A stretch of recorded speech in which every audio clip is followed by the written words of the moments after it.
Hello, I'm going to present you with the available components to build a gooseneck um, lamp for a machine shop with a magnetic base.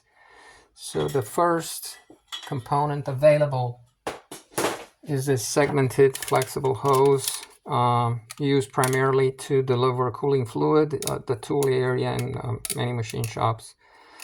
It has a length of about 7 inches, rather 9. It is moderately stiff and holds shape as it's formed.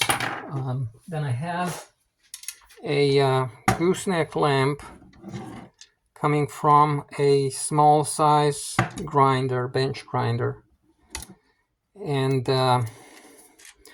is more flexible, holds the shape, as ends with terminals that go to the lamp. The lamp is 10-watt incandescent. The shade is made of plastic, does not have a screen, so the bulb is directly accessible as you handle the lamp. The end where it should go on the base is the standard size for most electric fixtures, I could say. And don't have it. Might be a fine thread metric 8 maybe, or a an equivalent SA inch series. Okay, no switch. This one has no switch. And then the third one, likewise coming from a grinder, a bigger one. This one used to have a switch here, and it could be restored to that configuration, but went bad. That's why it was discarded. I jumped the switch, so now it would be in permanently on position. And where the switch was, I attached this threaded cap.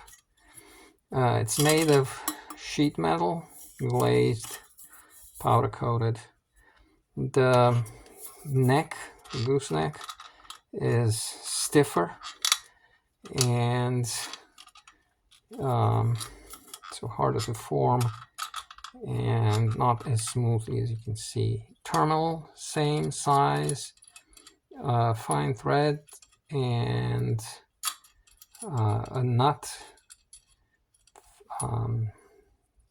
to secure it on any kind of base.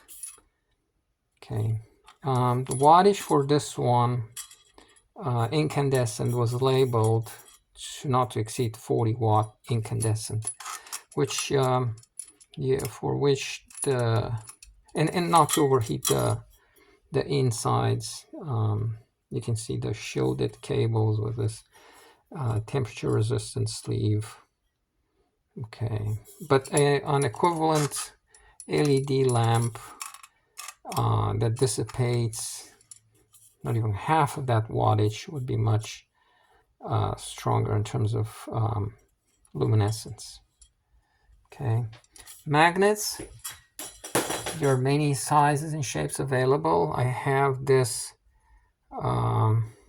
ceramic magnet mounted on a steel cup with a hole, and the hole could be enlarged. The diameter appears to be 65 millimeters, and it's about 9 millimeter thick or height. This other magnet comes from a cell phone holder, and it has a rubber padding to make it more friendly to the surface to which is attached. I have this is the only one left, and it's chipped, but just as a suggestion that magnets come with mounting holes, and it's the case of this one, as well as this other one here, which is mounted on a see a kind of cross-section holder. It's cracked a little bit, but no issues. And it has holes that are countersunk, so it could be secured with fasteners, with screws. And of course, there are neodyme magnets that are rectangular or round in shape, like this one's here. Yeah, neodyme strong magnets. You can find them on name tags. Some of them use magnets. In terms of cables now, I have several available. About 5 foot long each. This one is reasonable, flexible, and as you can see, transparent. This one a bit stiffer and likewise transparent in terms of the cover, the coating, but has a switch to it mounted like what would be like about 2 feet from this end. Okay, so cable switch. No switch on this one, but it has the stiffener to delay fatiguing the cable as it comes out of the any housing or base. And then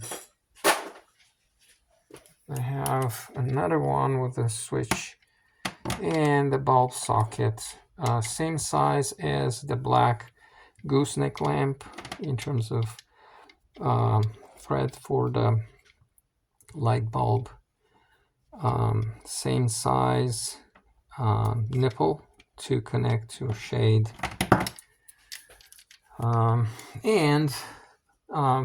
So yeah, possible compatible with the segmented flexible hose.